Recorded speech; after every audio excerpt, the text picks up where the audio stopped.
내년 7월부터 단계적으로 장애 등급제가 폐지됩니다.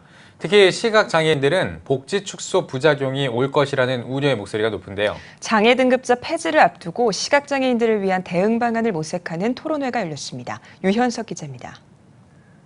장애 등급제 폐지는 현재 의료적, 행정 편의적 기준만을 적용해 획일적으로 주어졌던 서비스 방식에서 장애인의 욕구와 주거 환경 등 종합적으로 고려해서 서비스를 제공하겠다는 것입니다.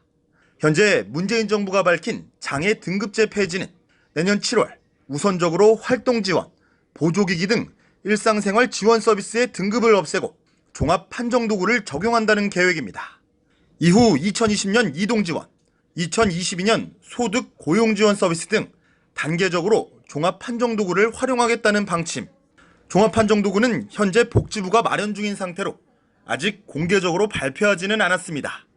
이러한 가운데 2018년 장애 등급제 폐지에 따른 시각장애인 대응 방안 마련 토론회가 실로암 장애인 자립 생활센터 주최로 열렸습니다. 실로암 장애인 근로사업장 조봉래 원장은 등급제 폐지까지 불과 1년밖에 남지 않은 현실에서 제도 개편을 위한 준비가 잘 진행되고 있다고 생각하기 어렵다고 지적했습니다.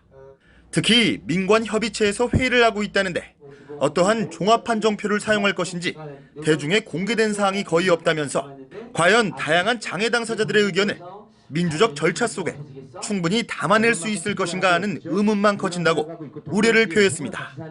대구대학교 직업재활학과 조성재 교수는 등급제 폐지 이후 시각장애인의 불합리성에 대해 학계는 물론 시각장애인 대표단체인 한국시각장애인연합회조차 관심이 적다고 밝혔습니다.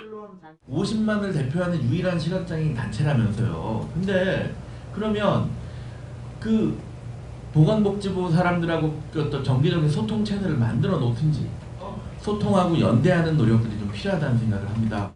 시각장애계 전체의 공감대 형성과 공동 대응이 필요하다는 주장도 제기됐습니다. 이를 위해 시각장애인계 조직과 외부 전문가 그룹 등을 조직하고 현재의 시각장애인에 대한 서비스량이 새로 도입되는 종합서비스 인정표에서 감소하지 않도록 해야 한다는 주장이 제기돼 참석자들의 큰 호응을 얻었습니다. 등급제가 폐지되었을 때 그 목적이 자립 능력 향상이라고 한다면 시각장애인 입장에서는 이동 혹은 시각정보 이런 접근이 용이할 때 자립이 더 늘어난다. 그래서 보행훈련 서비스 같은 별도의 시각장애인 서비스를 개발하고 내년 하반기부터 실시될 장애 등급제 폐지, 현실적인 대응책 마련을 위한 여러 가지 방안이 모색되고 있습니다. CTS 뉴스 유현석입니다.